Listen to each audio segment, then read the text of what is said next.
I am glad you guys are here to listen to me. And maybe you won't invite me again after I'm done. You represent the heartbeat of professionalism in our country, in any society. I think it's important that we don't laugh through the conditions that we find ourselves as a people. You're the best of minds. Anyone who is able to train and become a lawyer in Nigeria represents the elite of our society. What's going on is an abandonment of responsibility by the elite of our country. The truth is, the people of this country, the larger population of the poor, are almost trapped. As our party national leadership, we are not aware of any sense of leadership. Our party former national chairman voluntarily resigned his position as a national chairman of the party. On the day, our party constitution is very clear about the transferring of power, or what we can do. As far as national chairman resigns, automatically the electoral and our party constitution says the deputy national chairman can take over the party leadership at that time. I am now resumed office as an authentic national chairman of our great party, African Democratic Congress, ADC. You see, this video is one of the videos you don't want to miss. This is the truth about Nigeria and the consequences of lack of rule of laws, lack of bad leadership. This video will tell you. Listen to what Oby Ezekwesili boldly told this group of lawyers, the Judiciary, what he said on this just concluded NBA conference. If I don't want to miss this video, yeah, this is the consequences. And listening to the video, you know there is problem in the country, in our electoral reform. There is problem. And this woman, in fact, not everybody will be bold enough to say what this woman said on this video. Oby Ezekwesili told them off. He said, if you like, invite me again. I don't care. Even if you invite me, I have to decide if I have to come back again or not. Then one speaker, House of Red speaker, even added his own voice to say, hey, you can't be promising everybody to go and get their PVC. What are you doing to make sure election is free and fair? What hope are you giving to the Nigerian people to make sure on that day their vote will be counted? Hey, take your time, listen to this video, and please don't forget to share, like, share, comment, and subscribe to this YouTube channel so that YouTube can continue to recommend this video and the page to others. Oh yeah, now let's go. Glad you guys are here to listen to me. And maybe you won't invite me again after I'm done. You represent the heartbeat of professionalism in our country, in any society. I think it's important that we don't laugh through the conditions that we find ourselves as a people. You're the best of minds. Anyone who is able to train and become a lawyer in Nigeria represents the elite of our society. What's going on is an abandonment of responsibility by the elite of our country. The truth is, the people of this country, the larger population of the poor, are almost trapped in intractable poverty. Some 133 million are perniciously in that state of poverty. One thing that is fundamental are the choices that we make as a people. And guess what? The lawyers determining the rule of law of this society and what is rewarded, what is punished, at the heart of it. The question that I hope your conference this year would force each of you to ask is, should there be an evaluation of what our profession has done to provide the necessary guardrails for the behavior of our political class?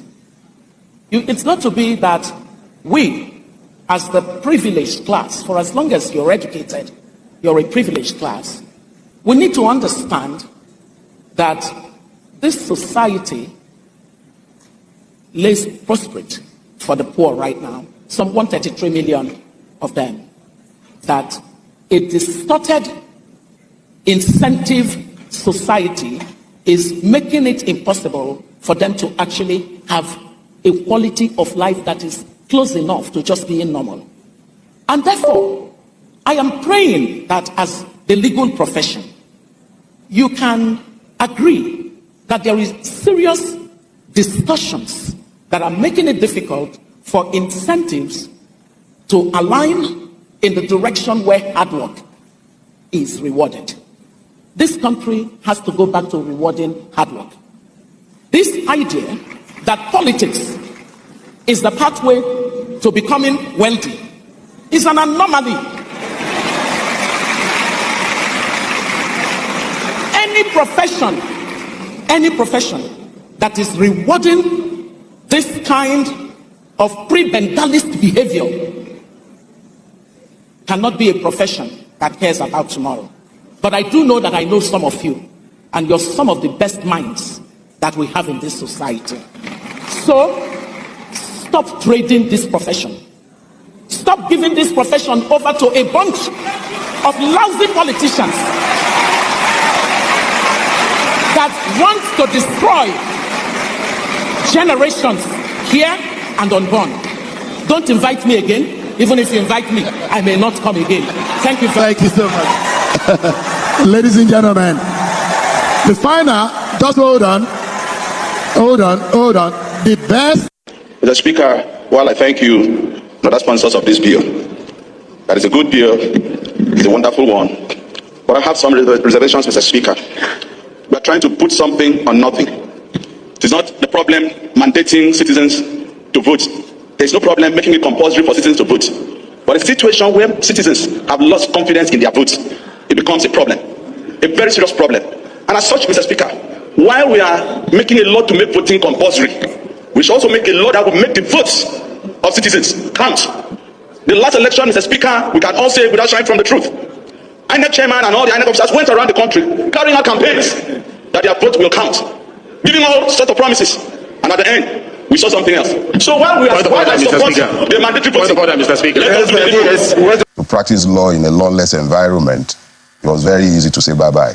But that predated, let me be clear, it wasn't like Nigeria became like this overnight. It was like this since I was born. So I had already made it clear to myself that once I got to a point in my life, I was going to say goodbye to earning a living, saying my Lord and your worship to people I know are not in any way fitting or deserving to be called those names. I know that I live in a country that is ruled essentially by impunity and not law. So whilst I could play that game of practicing law until a point in my life, I understood clearly that after 50, the life is essentially over, really. You can't keep living to earn a living after 50. So I told myself since I was in the university, and all my friends who are in university with me will tell you, I told them back then, once I turned 50, I was leaving. So it's not just the fact that the judiciary or the legal system is, at best, a sham. That's not just the reason.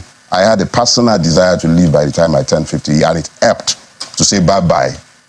So in some way, you lost hope in the judicial process. I never had any hope in the judiciary at any point. Why? So why do you bow them before the temple of justice? Hold on. It is one thing to read law to earn a living, to read law so that you also know what the law says, or to read law in the delusion that you might get justice out of a judicial system that is not designed to deliver justice. So I'm not suggesting that there aren't instances where you can extract justice out of the system. You would have episodic periods when justice will be delivered, either because the judex himself has a conscience, or because you were fortunate to have all the evidence tagged in your favor and impossible for anyone to twist the outcome. But the reality is that the judiciary is hardly the last hope of the common man in our country. We must be bold enough to tell ourselves this truth. How bad are things? Horrible. Our judiciary is no different from our custom or our police or any other part of the Nigerian state. Why should we be surprised that the judiciary reflects us? It is us. We are the ones who are there. So it is either we are good enough as a people to do justice to ourselves, or we are not. So we should at least tell ourselves this home truth. The judiciary is not staffed by people from Ghana, Togo, Lomé, or anywhere else. They are Nigerians like me and you, bowing to the same pressure, knowing the truths that me and you know, that we sometimes find difficult to express for several reasons. Not only fear. How so? Why do you think things get so bad? I mean, there are other climes where even in the UK, in the US, you make there are extrapolation about how bad things are within their judiciary also. But I mean, why do you think things in Nigeria, especially in the judiciary, are differently horrible like you've described? No. I didn't say especially. See, our situation is this. In the absence of the rule of law, we have become a people governed essentially by the administration of impunity. The policeman who is supposed to enforce the law, in the absence of laws to enforce, has to enforce some form of order. And the order he enforces is based on the whim of the political masters he serves. So you find in essence that the policeman is administering impunity. So when he is done administering impunity, somebody has to pretend to uphold the law. And that is the judiciary. But the judiciary in question is peopled essentially by the likes of me and you and all the other Nigerians. The appointive process has already assured problems because it's coming through the same filter that filters the same segments of society from which you and I are drawn. So a lawyer coming out of this system is nominated by those who are given the powers of nomination for judicial offices. It's no wonder that you sometimes find that the list of appointed judges is reflective of who is who in the judiciary. So the judiciary has more or less become an hereditary position found on who you know, who your parents are, or your political affiliations. It's become a way to settle persons who are children of the system. So you then begin to get the book-casualization of our judiciary. Is that an English word? Well, we have to introduce it into our word. If we have a situation where a senator in his valedictory speech is telling us how decisions are made in our judiciary. And the man's name happens to be Bukachua, so we might as well attribute it to him. The woman, the Honorable Justice Bukachua, had denied. She can deny anything she cares to deny, as much as she cares to deny it. But when I'm sat in this country and I am seeing obscene, bizarre decisions of courts that have no bearing on common sense, and it is normalized as coming from hallowed chambers, and I'm supposed to find some level of explanation so that I might rationalize the insanity that has become normal in my space. So a man comes voluntarily and speaks. What he said is not, we don't need to begin to interpret it. It's not about 25% of this. He spoke unambiguously. The man was clear. Let's speak about the explanation of INEC vis-a-vis also what the EU had said. And I mean, you watched the edition of the program. And the Labour Party has been itching to react to that conversation about what Mr. Festus Okoye said. What are the reactions within the Labour Party about this? I'll say this. Since Mr. Okoye's vituperations on your show, I have not sat in any collective of the Labour Party, but I will speak as a Nigerian, of course, one who worked within the Labour Party conclave and who has had occasion, of course, to speak with one or two persons.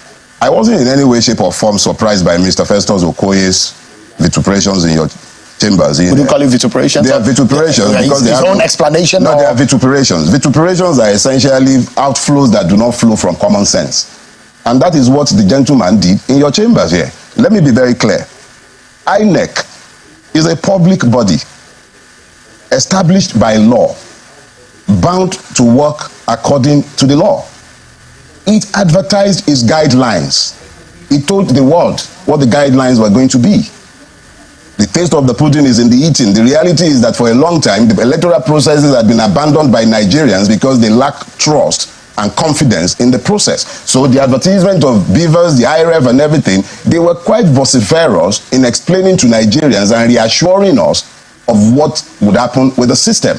To now have Mr. Festus Okoye sit down here and open his mouth, there must be a disconnect between the mouth and the brain box for him to offer anything short of an apology, unreserved one, to Nigerians for the utter failure to pretended by INEC. Let me say this. In a sane environment where people are still governed by reason, the likes of Mr. Festus Okoye should either have resigned or be somewhere writing his statements, explaining to Nigerians what happened. Glitch. The question is that glitch. Is it a glitch in human brain, a glitch in the technical systems, or a glitch occasioned by the complete shutdown of human conscience? So when the person now comes here and he sits down and he begins to offer explanations at variance with common sense, as has been attested to by anybody who observed this election or was here in this country, all the evidences are very clear, and it shows very clearly that everything that should work on that day worked except INEC. The integrity of INEC as an institution went on exile.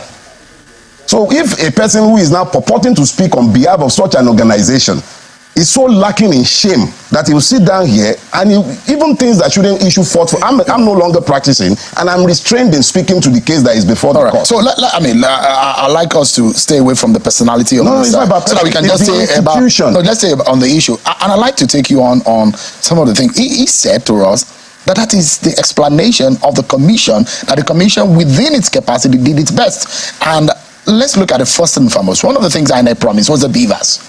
So the question is, do you think that the beavers worked? Everything worked except INEC. Okay, so when you say everything worked except INEC, yes. What exactly do you mean by that? Okay, I wasn't just speaking to the election, I participated. I was at the polling unit as designated. The beavers machine worked as much as it was allowed to work by human machinations. Because at my own polling booth, they first said, oh, some alphabets were not working, so they couldn't accredit those on time. We later realized that it was designed to frustrate some people into leaving.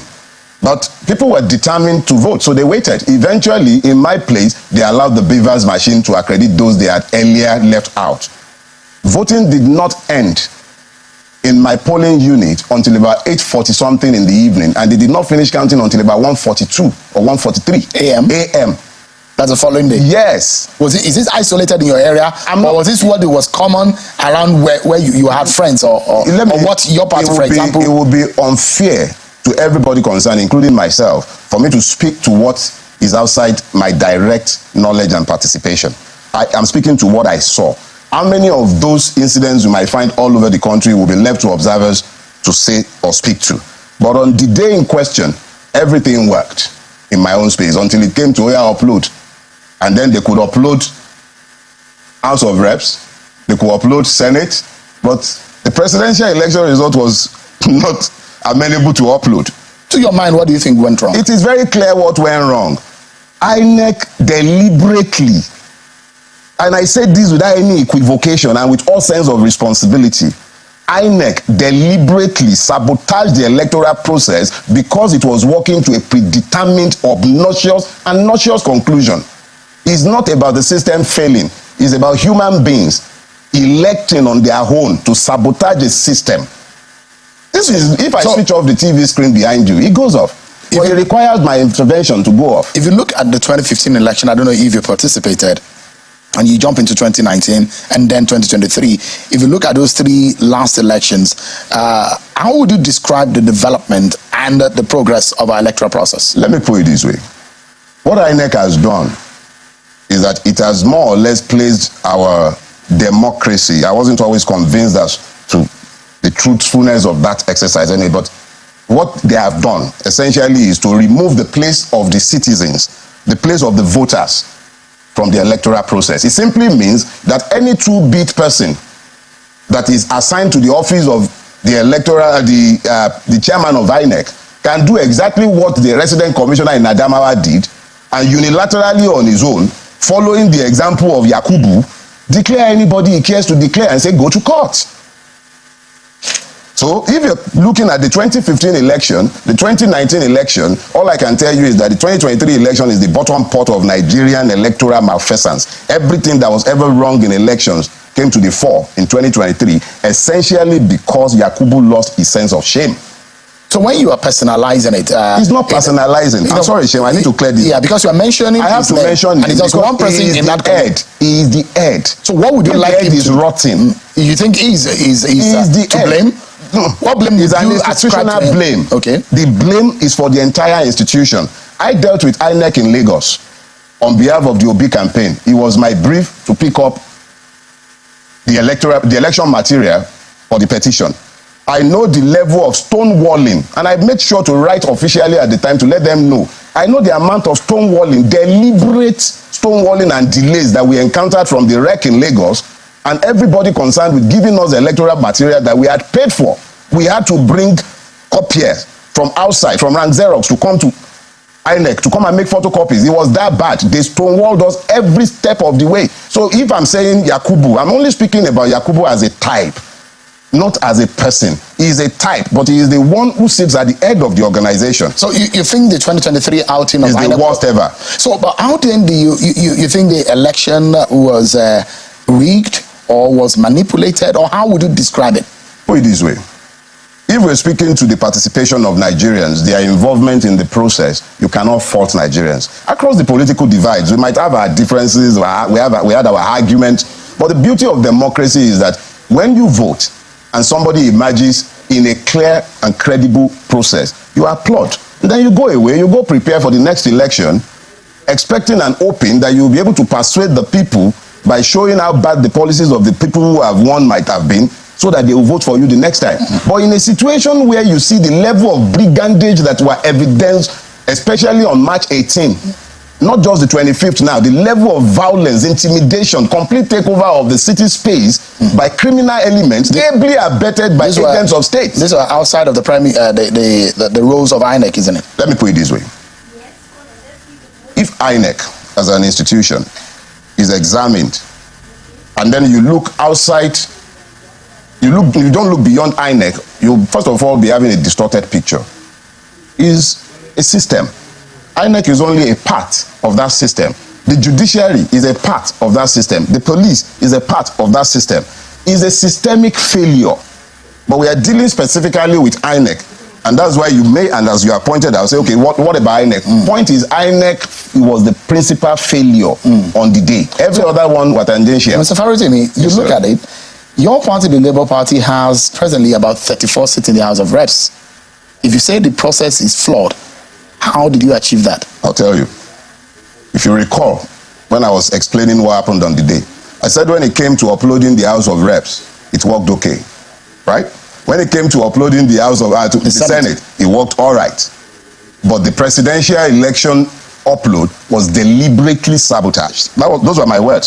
So that does not in any way, shape or form contradict the position. So you look at it again and say, IREV is what you see as a major problem. Promise made by INEC? No. See, what in what sense? Because the upload of result is about the IREV. No. Which INEC itself, they said they had a glitch. The glitch is what was difficult to explain right here. Look, whether it was human glitch or a mechanical glitch, was a difficult one to explain. So, the Americans have this funny thing they say if a waddles like a duck, if it quacks like a duck, it's most likely a duck. You tell me you have a technical glitch. I'm something of a Luddite. I can hardly find my way around my phone.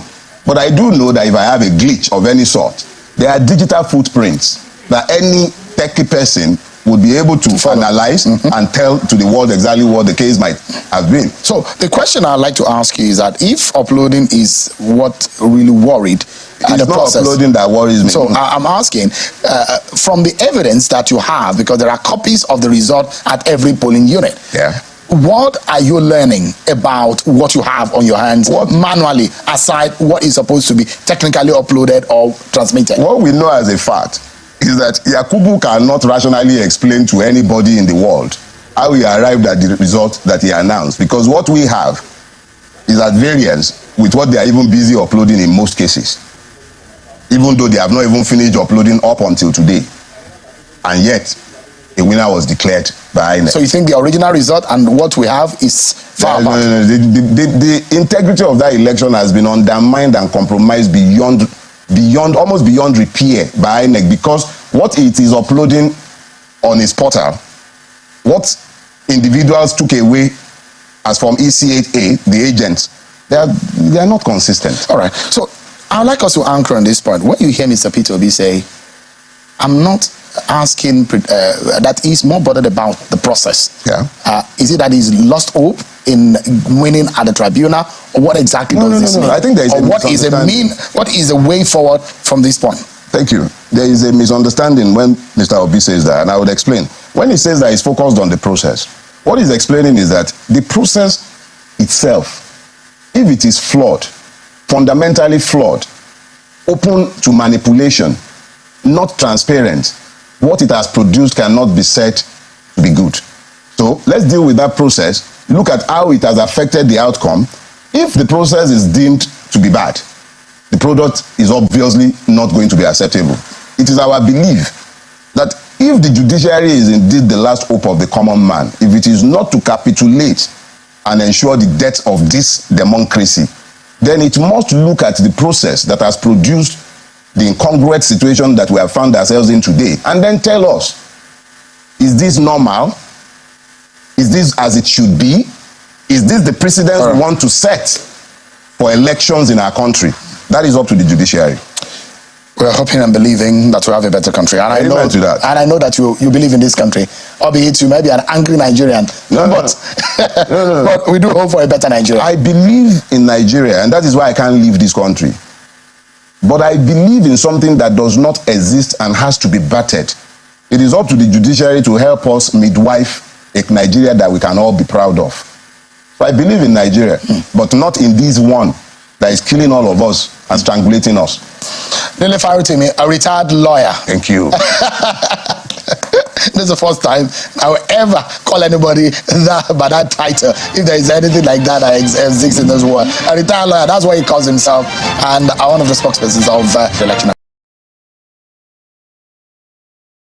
Alpha, I told you, no. You hear that? And Dele Farotimi. Did you hear that? Good. I know Dele Farotimi is old video, but because of what Oby Ezekwesili say, that's why I have to bring this old video for you to know the state of the nation, the lack of the consequences of the lack of leadership, lack of rule of law.